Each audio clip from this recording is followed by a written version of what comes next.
जय हिंद दोस्तों। तो जैसा कि हम जानते हैं कि किसी भी मकान को बनाने से पहले हमको उसकी नींव मजबूत करनी पड़ती है।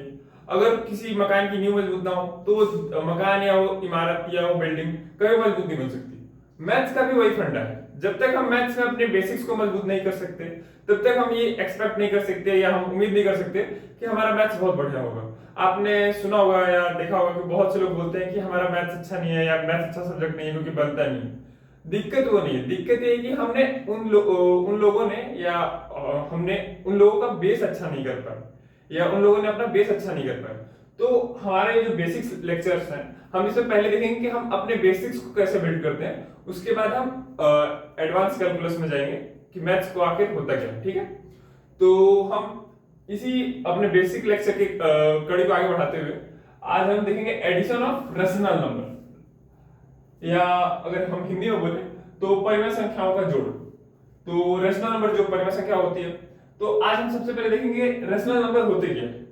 क्योंकि हम एडिशन तो करने आ गए हैं, जोड़ने तो आ गए कि एडिशन ऑफ रेशनल नंबर, पर हमको अगर यही नहीं पता कि रेशनल नंबर होता क्या है तो हम कैसे उसको ऐड कर पाएंगे या जोड़ पाएंगे।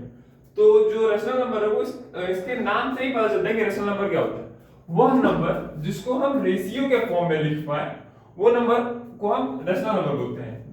जैसे कि या अगर हम हिंदी में बोले तो वह नंबर जिसे हम अनुपात के रूप में लिख पाए उसको हम रेशनल नंबर कहते हैं। जैसे कि अगर हम लिखे तो 4/8, हम इसको रेशियो के फॉर्म में लिख पाए या अनुपात के फॉर्म में लिख पाए तो ये एक तरह से रेशनल नंबर है।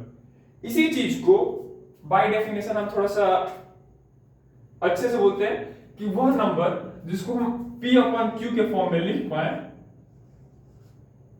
वह रेशनल नंबर होते हैं। और यहां Q जो है वह जीरो नहीं होना चाहिए, क्योंकि अगर Q जीरो हो जाता है तो ये नंबर अनडिफाइंड हो जाता है। ठीक है, तो रेशनल नंबर क्या होता है जिसको हम रेशियो के फॉर्म में लिख पाए या जिसको हम P/Q के फॉर्म में लिख पाए, या अगर हिंदी में बोले तो जिसको हम अनुपात के रूप में लिख पाए या जिसको हम बट्टे के रूप में लिख पाए। सबका मतलब वही होता है कि रेशनल नंबर या परिमेय संख्या। ठीक है, तो एडिशन ऑफ रेशनल नंबर, तो जोड़ना कैसे हमको रेशनल नंबर को। ठीक है, तो यहाँ कोई भी दो रेशनल नंबर उठाते हैं, जैसे कि अगर हम यहाँ ले लेते हैं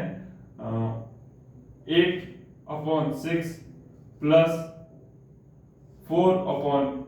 ठीक है, तो इसको जोड़ने के दो तीन तरीके हैं। तो सबसे पहले हम देखेंगे बाय, मतलब पहले हम इसका एलसीएम निकाल के फिर जो ऐड करते हैं, जो बेसिक रूल होता है जो हमने बचपन में सीखा है उससे देखेंगे। तो सबसे पहले हम क्या करेंगे, इन दो नंबर का एलसीएम ले लेते हैं। तो अगर आप बहुत प्रैक्टिशनर है तो आपको समझ में आ जाएगा कि ये 3 बार इसमें 8 मल्टीप्लाई हुआ, इसमें 2 बार हुआ, इसमें 2 बार और 2 है, 1 बार 3 है। तो डायरेक्ट हम 8 में 3 मल्टीप्लाई करके 24 ले आएंगे एलसीएम। पर अगर आप बहुत मैथ्स नहीं बनाए हैं तो एक तरह से इसका बेसिक यही होता है कि 6 और 8 का एलसीएम ले लेते हैं। ठीक है, तो ऐसे किया जाता है। तो सबसे पहले हम 2 से काटेंगे तो आ जाएगा 3, ये आ जाएगा 4। ठीक है, फिर 2 से काटेंगे तो ये हो जाएगा 3, ये हो जाएगा 2, फिर यहाँ 2 से काटेंगे क्योंकि 2 है तो ये 1। ठीक है, अब यहाँ 3 से। ठीक है, तो 1 1। ठीक है, अब एलसीएम निकालते हैं तो एलसीएम क्या हो जाएगा इसका, 3 2 6, 6 2 12, 12 2 24, तो 24। ठीक है, तो इन दोनों का एलसीएम कितना होगा, 24। अब क्या करेंगे, हम इस 6 से इस 24 को डिवाइड करेंगे। तो जब हम इस 6 से इस 24 को डिवाइड करेंगे तो देखेंगे कि 6 के टेबल में कितनी बार में 24 आता है। ठीक है, तो 6 1 6, 6 2 12, 6 3 18 और 6 4 24। हिंदी बोलते हैं 6 चौके 24। तो 6 के टेबल में 4 बार पढ़ने पे 24 आ रहा है। तो हम क्या करेंगे, इस 8 से 4 को मल्टीप्लाई करेंगे, तो 8 into 4, फिर प्लस जो प्लस का साइन है। अब इस 8 का हम मल्टीप्लाई करेंगे, मतलब 8 से इस 24 को डिवाइड करेंगे, या हम ऐसा देखेंगे कि 8 का टेबल कितनी बार पढ़ने में 24 आ रहा है। तो 8 3 24 या 8 3 24। ठीक है, तो 8 का टेबल 3 बार पढ़ने पे 24 आ रहा है, या 3 बार में ये 24 कट रहा है। तो हम 3 से 4 में 3 से मल्टीप्लाई कर देंगे। ठीक है, तो 4 into 3। ठीक है, अब हम आगे बढ़ेंगे तो 24 वैसे का वैसे उतर जाएगा, 8 4 32 या 8 चौके 32 प्लस 4 3 12, ठीक है। अब जोड़ दिए तो 2 2 4 हो गया, 3 1 4 हो गया, और यहाँ 24। अब अगर हम इसको सिंपल फॉर्म में लिखना चाहें तो 2 से काट दीजिए, तो ये हो जाएगा 22 अपॉन 12, ठीक है। फिर 2 से काट दिए, 2 से कट रहा है तो 11/6, ये आ गया आंसर, ठीक है। एक तो ये प्रोसेस हो गया, ये थोड़ा लंबा हो जाता है। अगर हम इसी को दूसरे प्रोसेस से देखें, जैसे 8 हो गया अपॉन 6 प्लस 4/8, तो इसका एक दूसरा तरीका है, ठीक है। सबसे पहले क्या होता है, इस 4 का हम इससे मल्टीप्लाई करेंगे, इस मतलब मेरा कहने होगा कि इस 8 से हम 8 को मल्टीप्लाई करेंगे। तो सबसे पहले 8 4 जा, अरे 8 8 जा, 8 इंटू 8, फिर प्लस का साइन जैसे कि तैसे हम लिख देते हैं। अब इस 6 से इस 4 को मल्टीप्लाई करते हैं, तो 6 इंटू 4 अपॉन 6 और 8 का आपस में मल्टीप्लाई कर देते हैं, 6 इंटू 8। अगर हम देखना चाहें तो ये दो व्यक्ति हैं, ये दो व्यक्ति हैं, तो इसकी जो दोस्ती है अपने साथ वाले से नहीं होती, इसको दूर वाले लोग पसंद होते हैं, हम बोलते हैं दूर के ढोल सुहाने होते हैं।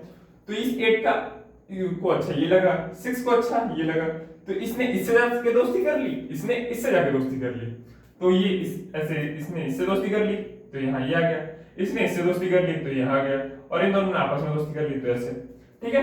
अब हम 8 8 जा 64, ठीक है, प्लस 6 4 जा 24, ठीक है, आपस में 6 8 जा या 8 6 जा 48, ठीक है।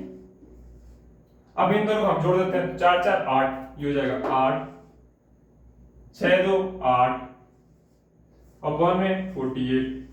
अब फिर हम इसको 4 से काटते हैं, तो 4 एकम 4 4 दूनी 8 4 दूनी 8, तो 22 बटे 4 एकम 4 4 दूनी 8 12। फिर अगर 2 से काटते हैं तो ये आ जाएगा 11/6। दोनों मेथड से आंसर सेम आया। इसमें क्या है, थोड़ा सा लेंदी हो जाता है। ये क्या है कि ये बहुत जल्दी होता है। अधिकतर जगहों पे हमने आप देखेंगे कि मैं भी इसी मेथड का यूज करता हूँ, अधिकतर लोग इस मेथड का यूज करते हैं क्योंकि इससे सट आंसर आता है। इसमें जितना आपकी कैलकुलेशन फास्ट होगी उतना ही मेथड बढ़िया रहता है। ये वो मेथड है जिससे एग्जैक्ट आंसर आता है, इसमें आराम से आप मेथड आंसर ला सकते हैं।